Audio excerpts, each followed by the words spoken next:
Chapter 2. The White Pigeon. When in the winter they had had their supper and sat about the fire, or when in the summer they lay on the border of the rock-margined stream that ran through their little meadow close by the door of their cottage, issuing from the far-up whiteness often folded in clouds, Curdie's mother would not seldom lead the conversation to one peculiar personage said and believed to have been much concerned in the late issue of events. That personage was the great-great-grandmother of the princess, of whom the princess had often talked, but whom neither Curdie nor his mother had ever seen.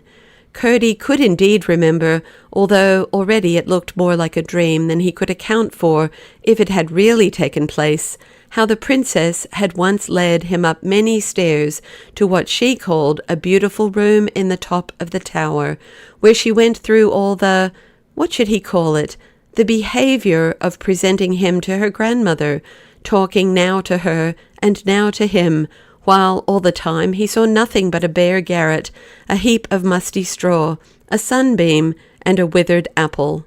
Lady, he would have declared before the king himself, young or old, there was none, except the princess herself, who was certainly vexed that he could not see what she had at least believed she saw.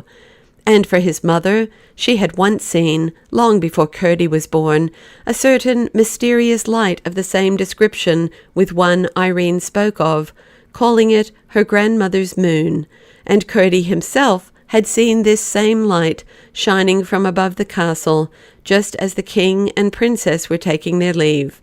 Since that time neither had seen or heard anything that could be supposed connected with her. Strangely enough, however, nobody had seen her go away. If she was such an old lady, she could hardly be supposed to have set out alone and on foot when all the house was asleep. Still, away she must have gone, for of course, if she was so powerful, she would always be about the princess to take care of her. But as Curdie grew older, he doubted more and more whether Irene had not been talking of some dream she had taken for reality. He had heard it said that children could not always distinguish betwixt dreams and actual events. At the same time, there was his mother's testimony. What was he to do with that? His mother, through whom he had learned everything, could hardly be imagined by her own dutiful son to have mistaken a dream for a fact of the waking world. So he rather shrunk from thinking about it, and the less he thought about it, the less he was inclined to believe it when he did think about it, and therefore, of course, the less inclined to talk about it to his father and mother. For although his father was one of those men who, for one word, they say, think 20 thoughts, Curdie was well assured that he would rather doubt his own eyes than his wife's testimony. There were no others to whom he could have talked about it. The miners were a mingled company, some good, some not so good, some rather bad, none of them so bad or so good as they might have been. Curdie liked most of them, and was a favourite with all, but they knew very little about the upper world, and what might or might not take place there. They knew silver from copper ore. They understood the underground ways of things, and they could look very wise with their lanterns in their hands, searching after this or that sign of ore, or for some mark to guide their way in the hollows of the earth. But as to great-great-grandmothers, they would have mocked him all the rest of his life for the absurdity of not being absolutely certain that the solemn belief of his father and mother was nothing but ridiculous nonsense. Why, to them the very word great-great-grandmother would have been a week's laughter. I am not sure that they were able quite to believe there were such persons as great-great-grandmothers. They had never seen one. They were not companions to give the best of help towards progress, and as Curdie grew, he grew at this time faster in body than in mind, with the usual consequence that he was getting rather stupid, one of the chief signs of which was that he believed less and less of things he had never seen. At the same time, I do not think he was ever so stupid as to imagine that this was a sign of superior faculty and strength of mind. Still, he was becoming more and more a miner, and less a man of the upper world where the wind blew.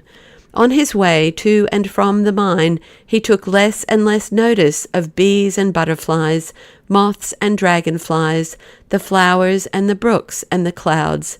He was gradually changing into a commonplace man. There is this difference between the growth of some human beings and that of others. In the one case, it is a continuous dying. In the other, a continuous resurrection. One of the latter sort comes at length to know at once whether a thing is true the moment it comes before him. One of the former class grows more and more afraid of being taken in, so afraid of it that he takes himself in altogether and comes at length to believe in nothing but his dinner. To be sure of a thing with him is to have it between his teeth. Curdie was not in a very good way then at that time. His father and mother had, it is true, no fault to find with him, and yet, neither of them was ready to sing when the thought of him came up. There must be something wrong when a mother catches herself sighing over the time when her boy was in petticoats, or the father looks sad when he thinks how he used to carry him on his shoulder. The boy should enclose and keep as his life the old child at the heart of him, and never let it go. He must still, to be a right man, be his mother's darling, and more, his father's pride, and more. The child is not meant to die, but to be forever fresh-born. Curdie had made himself a bow and some arrows, and was teaching himself to shoot with them.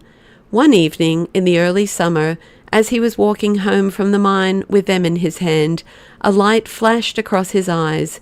He looked, and there was a snow-white pigeon settling on a rock in front of him, in the red light of the level sun. There it fell at once to work with one of its wings, in which a feather or two had got some sprays twisted, causing a certain roughness unpleasant to the fastidious creature of the air. It was indeed a lovely being, and Curdie thought how happy it must be, flitting through the air with a flash, a live bolt of light. For a moment he became so one with the bird that he seemed to feel both its bill and its feathers, as the one adjusted the other to fly again, and his heart swelled with the pleasure of its involuntary sympathy. Another moment, and it would have been aloft in the waves of rosy light. It was just bending its little legs to spring. That moment it fell on the path, broken-winged and bleeding from Curdie's cruel arrow. With a gush of pride at his skill, and pleasure at its success, he ran to pick up his prey. I must say, for him, he picked it up gently. Perhaps it was the beginning of his repentance. But when he had the white thing in his hands, its whiteness stained with another red than that of the sunset flood in which it had been revelling, ah, God, who knows the joy of a bird, the ecstasy of a creature that has neither storehouse nor barn? When he held it, I say, in his victorious hands, the winged thing looked up in his face, and with such eyes, asking what was the matter, and where the red sun had gone, and the clouds, and the wind of its flight. Then they closed, but to open again presently with the same questions in them. And so they closed and opened several times, but always when they opened, their look was fixed on his. It did not once flutter or try to get away. It only throbbed and bled and looked at him. Curdie's heart began to grow very large in his bosom. What could it mean? It was nothing but a pigeon, and why should he not kill a pigeon? But the fact was that not till this very moment had he ever known what a pigeon was. A good many discoveries of a similar kind have to be made by most of us. Once more it opened its eyes, then closed them again, and its throbbing ceased. Curdie gave a sob. Its last look reminded him of the princess. He did not know why. He remembered how hard he had laboured to set her beyond danger, and yet what dangers she had had to encounter for his sake. They had been saviours to each other, and what had he done now? He had stopped saving, and had begun killing. What had he been sent into the world for? Surely not to be a death to its joy and loveliness. He had done the thing that was contrary to gladness. He was a destroyer. He was not the Curdie he had been meant to be. Then the underground waters gushed from the boy's heart, and with the tears came the remembrance that a white pigeon, just before the princess went away with her father, came from somewhere, yes, from the grandmother's lamp, and flew round the king and Irene and himself, and then flew away. This might be that very pigeon. Horrible to think, and if it wasn't, yet it was a white pigeon, the same as it. And if she kept a great many pigeons, and white ones, as Irene had told him, then whose pigeon could he have killed but the grand old princess's? Suddenly everything round him about him seemed against him. The red sunset stung him. The rocks frowned at him. The sweet wind that had been laving his face as he walked up the hill dropped, as if he wasn't fit to be kissed any more. Was the whole world going to cast him out? Would he have to stand there forever, not knowing what to do, with the dead pigeon in his hand? Things looked bad indeed. Was the whole world going to make a work about the pigeon, a white pigeon? The sun went down. Great clouds gathered over the west and shortened the twilight. The wind gave a howl, and then lay down again. The clouds gathered thicker. Then came a rumbling. He thought it was thunder. It was a rock that fell inside the mountain. A goat ran past him down the hill, followed by a dog sent to fetch him home. He thought they were goblin creatures, and trembled. He used to despise them, and still he held the dead pigeon tenderly in his hand. It grew darker and darker. An evil something began to move in his heart. "What a fool I am," he said to himself. Then he grew angry, and was just going to throw the bird from him and whistle, when a brightness shone all round him. He lifted his eyes and saw a great globe of light, like silver at the hottest heat. He had once seen silver run from the furnace. It shone from somewhere above the roofs of the castle. It must be the great old princess's moon. How could she be there? Of course she was not there. He had asked the whole household, and nobody knew anything about her or her globe either. It couldn't be. And yet, what did that signify, when there was the white globe shining, and here was the dead white bird in his hand? That moment the pigeon gave a little flutter. "It's not dead," cried Curdie, almost with a shriek. The same instant he was running full speed towards the castle, never letting his heels down, lest he should shake the poor wounded bird.